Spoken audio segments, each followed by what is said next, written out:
Good morning students. मैं doctor Priyanka Kumari, assistant professor department of home science, GBM college.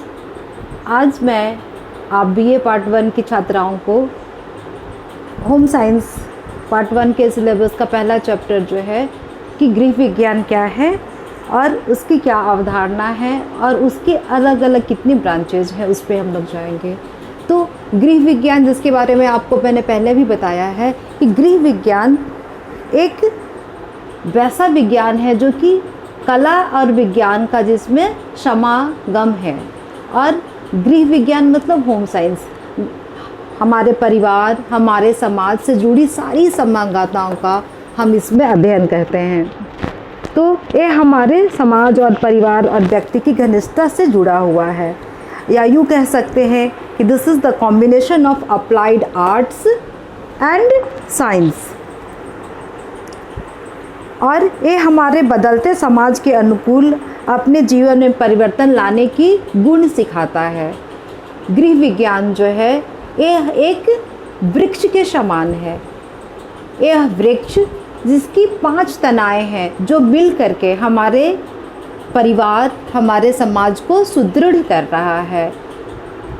हम जब बच्चा माँ के गर्भ में होता है तो एक कोशिका से लेकर के संपूर्ण विकास तक बच्चे को आहार के रूप में माँ के शरीर से रक्त के रूप में, ब्लड के रूप में सारे न्यूट्रिएंट्स एंड हार्मोन्स सारे सप्लाई होते हैं, जिससे बच्चे का विकास होता है। और गर्भोपरांत भी वह जन्म से ही माँ का दूध, उसके बाद बालाहार, ऊपरी आहार, उसके बाद नॉर्मल आहार, इस तरह से जन्म से लेकर के बुढ़ापा तक, वृद्धावस्था तक हमें निरंतर सही भोजन की आवश्यकता होती है। अभी हम जब कोविड की ही बात लें तो कोविड के कंडीशन में भी जब तक हमें संपूर्ण आहार या नहीं होता, हमारी इम्यून सिस्टम डेवलप नहीं होगी, तो हमें बीमारियों से लड़ने की क्षमता प्राप्त नहीं होगी। तो गृह विज्ञान का वह शाखा जिसमें हम आहार से रिलेटेड संपूर्ण अध्ययन करते हैं वह खाद्य एवं पोषण है, जिसे हम फूड और न्यूट्रिशन या खाद्य एवं पोषण शाखा में सारी चीज़ें पढ़ेंगे कि किस बीमारी में क्या आहार दिया जाएगा, किस उम्र के लोगों को क्या आहार देना चाहिए, स्पोर्ट्स पर्सन को क्या आहार देना चाहिए, एक नॉर्मल छोटे से बच्चे को, एक बुज़ुर्ग को, या कोई डायबिटिक पेशेंट है उसको क्या देंगे। इन सब के आहार के संबंध में जो पढ़ाई करेंगे हम लोग वो खाद्य एवं पोषण में करेंगे। उसके बाद हम आगे चलते हैं। हम घर में रहते हैं, हमारी एक लाइफ होती है, एक रूटीन बनी होती है कि सुबह हम ये करते हैं, सुबह उठने के बाद फिर हम फ्रेश होने के बाद ब्रेकफास्ट कर करके उसके बाद स्टडीज़ करते हैं आगे लाइफ में। तो हमारा पूरी टाइम का मैनेजमेंट होता है। तो time management, money management and all the resources की मैनेजमेंट किस तरह से होती है वो सब हम गृह प्रबंध के अंतर्गत पढ़ते हैं। वर्क का सिंप्लीफिकेशन, डिसीजन मेकिंग, ये जितनी भी चीज़ें हैं वो हम जो होम साइंस की दूसरी ब्रांच है गृह प्रबंध के अंतर्गत मीन्स होम मैनेजमेंट में पढ़ते हैं। और जन्म से लेकर के मृत्यु तक हम वस्त्र का धारण करते हैं। वस्त्र अलग अलग मौसम में अलग अलग वस्त्र पहनते हैं और वस्त्रों की क्वालिटी क्या होगी, अलग अलग वस्त्र जो होते हैं किसके बने होते हैं, कौन से प्लांट ओरिजिन होते हैं, कौन से एनिमल ओरिजिन होते हैं, वो हमारे सेहत के लिए कैसे मायने रखते हैं। इवन वो जब हम कलर की कॉम्बिनेशन की बात कर रहे थे, किस रंग के लोग क्या पहनते हैं, उनकी बॉडी शेप के अनुसार वो क्या पहन सकते हैं। तो इन सब के बारे में जो कंप्लीट मीन्स क्लॉथिंग की हिस्ट्री से लेकर के इसकी artistics and all the implementation सब हम क्लॉथिंग एंड टेक्सटाइल्स में पढ़ेंगे, जो कि वस्त्र विज्ञान है। ये हमारा ये तीसरा ब्रांच है होम साइंस का, या तीसरी शाखा कह सकते हैं। जब बच्चा जन्म लेता है तो भोजन और आहार के साथ साथ वह कपड़े भी पहनता है, वो भी हम इसमें पढ़ेंगे।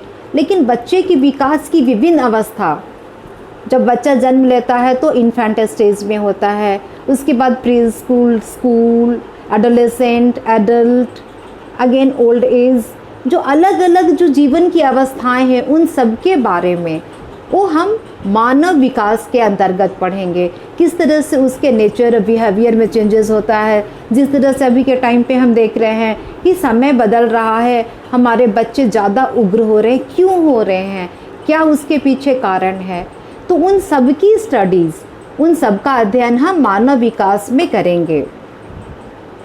मीन्स यह हमारे चौथी शाखा है हमारे गृह विज्ञान की। अब हम आगे बढ़ते हैं, हम जितनी भी चारों शाखाओं में पढ़ते हैं, जैसे कि अभी के टाइम पे हम नाम लेंगे कच्ची केरीज, आम आ रहे हैं, लॉकडाउन लगा हुआ है और ये आम बर्बाद हो रहे हैं। अगर उससे हम स्क्वैश बनाना सिखा देते हैं किसान भाइयों को या अपनी गृहिणियों को, तो आम वो फेंकने के बजाय उसकी सदुपयोग कर करके वो उसकी स्क्वैश बना सकते हैं या जैम और जेली चटनी बना करके वो प्रिजर्व करके रख सकते हैं, जो कि मार्केट में भी बेचा जा सकता है आगे जा करके और उससे कहीं ज़्यादा कॉस्ट में बिकेगा। तो ये जो हम इंफॉर्मेशन है, अगर हम वो प्रसारित करते हैं, वो हम अपने पड़ोसियों को, किसान भाई बहनों को, माताओं को बताते हैं, तो जो हमारे लैब और इंफॉर्मेशंस का, इन सारे ब्रांचेस का जो हम प्रसार कर रहे हैं, इन सब का अध्ययन हम प्रसार शिक्षा के अंतर्गत करते हैं। मीन्स एक्सटेंशन एजुकेशन, जो हमारी एजुकेशन है उसको हम एक्सटेंड कर रहे हैं to the society, to the community. अभी जैसे टमाटर है, टमाटर काफ़ी सस्ते भाव में, जो टमाटर 40 रुपये 50 रुपये बिकते थे, अब वो 20 रुपये के 1.5 किलो, ऐसा गाँव में तो शायद और सस्ते होंगे। तो ये बर्बाद को बचाने के लिए कि उनकी चीज़ें जो उनकी प्रोडक्शन कॉस्ट है उससे भी कम में ना बिके, तो उसको बचाने के लिए अगर उन्हें बता देते हैं कि टोमेटो की प्यूरी आप कैसे बनाओगे या टोमेटो की सॉसेस कैसे बनाओगे, तो वही चीज़ चाहे तिगना चौगना और उससे भी ज़्यादा कॉस्ट में बिक सकता है। तो ये जो शिक्षा का प्रसार हुआ कि किस तरह से वो अपनी इकोनॉमिक स्ट्रेंथ को भी बढ़ा सकते हैं, अपने फैमिली को डेवलप कर सकते हैं इस प्रसार शिक्षा के द्वारा। तो ये हमारे 5 गृह विज्ञान की ब्रांचेज हैं और इन ब्रांचेज, हर ब्रांचेज की अपनी अपनी एक विशेषता है और सबकी अपनी एक कि क्या आप वो पढ़ करके उसकी फ्यूचर स्कोप्स क्या हैं। नेक्स्ट क्लास में हम लोग उस पर डिस्कस करेंगे कि क्या अभी इसके फ्यूचर स्कोप्स हैं ऑल द 5 ब्रांचेस के। तो आज हम लोग जाने कि गृह विज्ञान के विभिन्न जो ब्रांचेस हैं वो क्या है। आप लोग पार्ट 1 में इसके 2 पेपर पढ़ोगे, इन्हीं 5 ब्रांचेस को मिलकर के आपको पार्ट 1 में 2 पेपर पढ़ने हैं, पार्ट 2 में 2 और पार्ट 3 में 4 पेपर पढ़ने हैं। तो फिर नेक्स्ट क्लास में हम लोग डिस्कस करेंगे कि what is the scope of home science. Okay, thank you बच्चों।